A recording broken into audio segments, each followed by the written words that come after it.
Kumusta po kayo? Bago po ang lahat, first things first.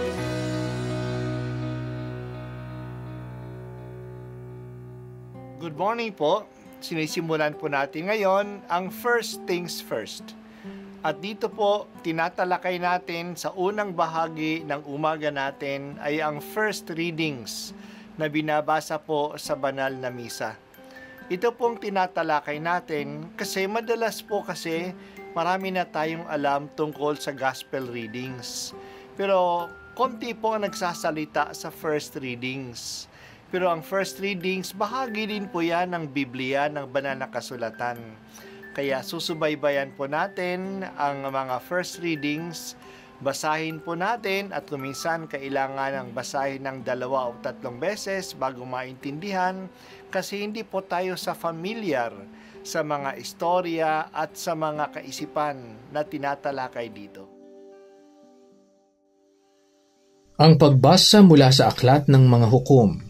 Noong mga araw na iyon, sa bayan ng Zora ay may isang lalaking Manoa ang pangalan, kabilang sa lipi ni Dan. Ang asawa niya ay hindi magkaanak. Minsan, napakita sa babae ang anghel ng Panginoon at sinabi, "Hanggang ngayon wala kang anak, ngunit hindi magtatagal, maglilihi ka at manganganak. Mula ngayon ay huwag kang iinom ng anumang uri ng alak, ni titikim ng anumang bawal na pagkain. Kung maipanganak mo na siya, huwag mong papuputulan ang buhok mula pa sa kanyang pagsilang ay itatalaga na siya sa Diyos. Siya ang magsisimulang magligtas sa Israel mula sa mga Filisteo." Ang babaeng lumapit sa kanyang asawa at kanyang sinabi, "Napakita sa akin ng isang propeta ng Diyos, parang anghel. Kinikilabutan ako. Hindi ko tinanong kung taga saan siya at hindi naman niya sinabi kung sino siya.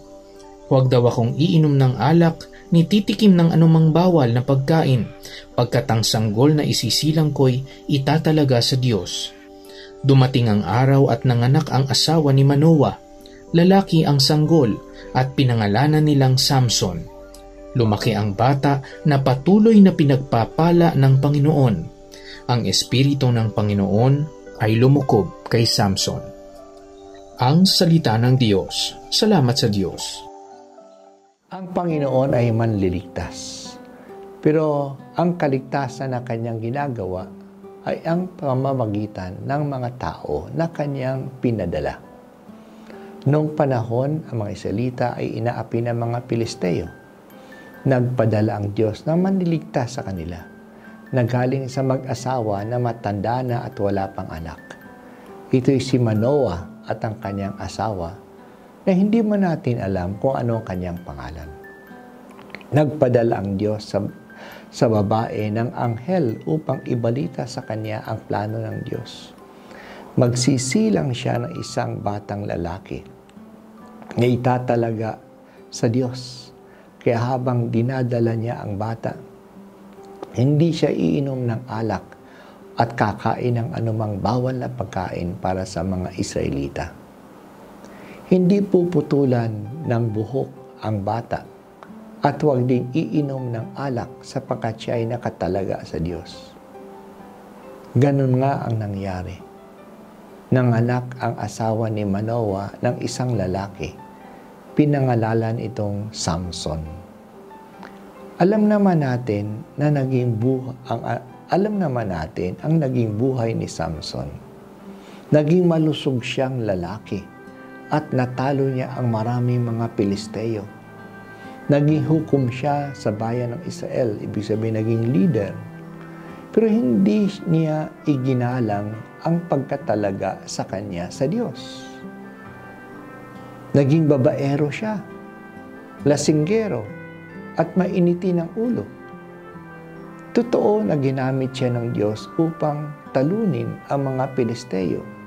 Pero siya mismo ay binulag ng mga kaaway at namatay din. Sayang si Samson. May plano ang Diyos sa kanya at pinagpala siya ng kalakasan, pero hindi naman siya naging tapat. Gumagamit ang Diyos ng mga tao sa kasaysayan ng kaligtasan upang ipagpatuloy ang daloy ng kaligtasan. Pero hindi automatic ng isang tao na pinili ng Diyos ay magiging tapat sa misyon niya. Kakaiba si Samson kaysa kay Juan Bautista. Pareho silang isinilang sa mag-asawang hindi magkaanak. Pero pareho silang itinalaga ng Diyos bago pa sila ipinaglihi. Pero kakaiba ang buhay nila. Si Juan ay naging tapat sa kanyang misyon at si Samson ay hindi. Hindi automatic ang kaligtasan. Kailangan tayong tumugon sa plano ng Diyos sa atin. Isa pang magandang halimbawa sa pagtugon sa plano ng Diyos ay ang mahal na ina. Pinakalooban siya ng grasya na ipinaglihi na walang kasalanan dahil sa misyon niya sa kanya isisilang anak ng Diyos na magiging tao. Naging tapat si Maria sa kanyang misyon. Pinangalagaan niya na hindi siya magkasala sa buong buhay niya at sumang-ayon siya sa plano ng Diyos. Dahil sa kanyang pagsang-ayon, dumating sa atin ang manliligtas. Mahal na Birheng Maria, gabayan mo kami na pangalagaan ang mga biyaya na pinagkakaloob mo sa amin. Lahat kami ay may papel sa pagpapadaloy ng kaligtasan.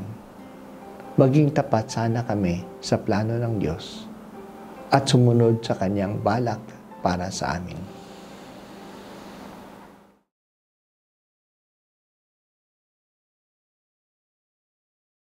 At ako po ay si Bishop Broderick Pabilio dito sa First Things First.